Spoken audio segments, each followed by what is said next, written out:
अब हमारी हर क्लास में जो होता है इंसानियत का ज्ञान, जो बनाए बेहतर इंसान, तो बहुत इंपॉर्टेंट है। तो इंसानियत के ज्ञान पे चलते हैं, थोड़ा सा जानते हैं बढ़िया सी चीजों के बारे में।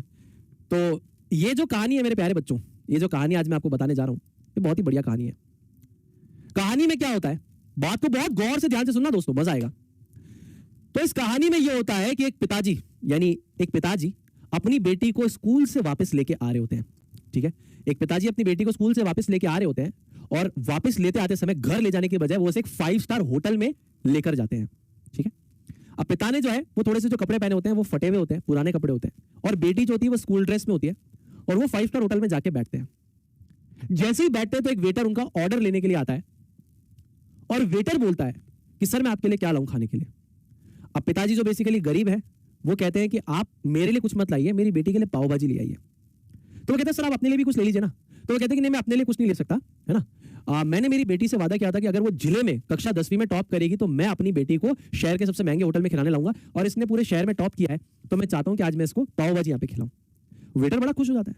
वेटर भगते हुए जाता है अपने मालिक के पास और कहता है कि मालिक मेरी आज आपसे एक रिक्वेस्ट, एक दरखास्त है। कहते बोलो। कहता है मेरी सैलरी से भले पैसे काट लेना एक पाव भाजी की प्लेट के, बट मैं चाहता हूं कि वहां पे जो वो पिताजी, वो जो अपनी बेटी को लेके बैठे हैं वो अंकल, आप उनको एक प्लेट पाव भाजी दे दो। बोले क्यों?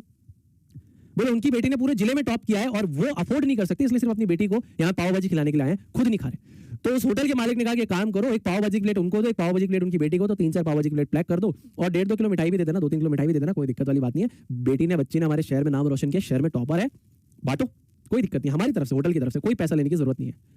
अब वो पाव भाजी लेके आते हैं, उनके लिए भी लाते हैं, उनकी बेटी के लिए भी लाते हैं। तो अंकल जी कहते हैं नहीं नहीं नहीं, मेरे को नीचे, मैंने आपको बोला ना मेरे पास पैसे नहीं है। उन्होंने कहा कोई दिक्कत नहीं है, सब हमारी तरफ से है, हम आपको मिठाई भी दे रहे हैं, आप ले जाइए, इसे बांटिए। हमारे जो होटल के मालिक हैं वो बहुत ज्यादा खुश हैं कि आप यहाँ आए हैं, तो वो चाहते हैं कि आप ये जाके मिठाइयाँ बांटे, अपनी बेटी का, आपकी बेटी का टॉप आई है, आपकी बेटी जिले में टॉप करिए, आप बांटिए, और ये हमारी तरफ से, आपको पैसे देने की जरूरत नहीं है। बड़े खुश हो जाते हैं वो। ठीक है, अब बहुत साल बीत जाते हैं, बहुत साल बीत जाते हैं। अब होता यह है कि लड़की अपनी कड़ी मेहनत से, इतने कड़े स्ट्रगल से आईएएस ऑफिसर, कलेक्टर बन जाती है ना, और कलेक्टर बन जाती हैं, और एक दिन अपनी पोस्टिंग उसी शहर में लेती हैं जिस शहर में ये सारी की सारी बातें हुई हैं, है ना। जैसे उस शहर में पहुंचती है तो वो सबसे पहले उस होटल के मालिक को ये इन्फॉर्म कराती है कि यहाँ की जो शहर की कलेक्टर साहिब है वो आपके होटल में खाना खाने आने वाली है। शहर का जो मालिक है होटल का, ये बहुत खुश हो जाता है, कहता है अरे भैया मेरे होटल के अंदर खाना खाने आने वाली है। होटल को बिल्कुल सजा देते हैं, एकदम खुश होते हैं। अब जैसे ही वो आती हैं, है ना, आती हैं तो अपने पिताजी को लेकर आती हैं, उसी होटल में आती हैं और उनसे पूछती हैं क्या आपने मुझे पहचाना? होटल का मालिक कहता है नहीं मैंने तो नहीं पहचाना। तो बोले कि मैं वही लड़की हूं, और ये मेरे पिताजी है जिन्हें आपने आज से कुछ साल पहले जब हम यहां पर आए थे खाने के लिए कुछ, और मैंने शहर में टॉप किया था, तो आपने पाव भाजी फ्री दी थी और मिठाइयां फ्री दी थी। तो वो बताते बताते रोने लग जाती है, और वो बोलती है कि अगर आप मेरी लाइफ में उस समय मुझे प्रेरणा नहीं देते, मुझे मोटिवेशन नहीं देते, तो शायद चीज़ों में दिक्कत होती। बट एक आप बहुत अच्छे इंसान है जिन्होंने मेरी गरीबी का मजाक नहीं उड़ाया, मेरे पिता की गरीबी का मजाक नहीं उड़ाया। आपने हमें उस समय एक मोटिवेशन का काम किया, प्रेरणा का काम किया, आपने हमें पाव भाजी दी, हमें मिठाइयां दी। बात बड़ी छोटी है, लेकिन एक छोटा सा एक्शन कितना बड़ा रिजल्ट लेके आता है लाइफ में, वो देखिए।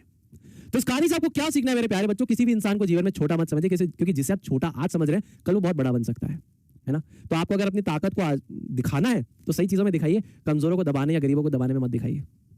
वो आपको एक सही इंसान नहीं बताता। आप लोगों के सामने कितने भी अच्छे बन जाए, फिर परमात्मा के सामने तो बुरे इंसान ही है, क्योंकि उन्हें तो सब पता है आपने क्या किया है। तो अगर आपको अच्छा बनना है तो परमात्मा की नजर में अच्छा बनिए, लोगों की नजर में अच्छा बनने से कुछ नहीं होता, क्योंकि ये संसार तो कभी किसी का सगा रहा ही नहीं। संसार ना कभी किसी का सगा था, ना किसी का सगा है, ना ये संसार कभी किसी का सगा रहेगा। संसार का तो काम है बातें करना, कुछ तो लोग कहेंगे, लोगों का काम है कहना। तो संसार के सामने मत करो, जो करना है अच्छे से करो, परमात्मा को समझ में आना चाहिए। ठीक है, तो वैसे कहानी तुम्हारे लिए थी कि किसी को भी छोटा मत समझो, अगर तुम उसकी मदद नहीं कर सकते कोई दिक्कत नहीं है, उसके लिए बुरा मत करो, उसकी